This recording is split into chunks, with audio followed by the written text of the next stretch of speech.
Yan po yung lagi kong ginagamot na kusa, kusang itim. Pero magaling na yung liig niya. Wala nang amoy. Dati nabubulok eh. Ngayon wala, medyo okay na siya. Ayan na. Pumapasok na siya ulit dito kasi maulan sa labas.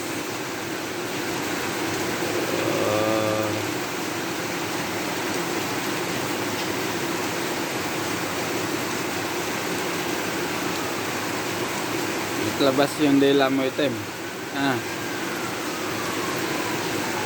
Okay na yung leg mo.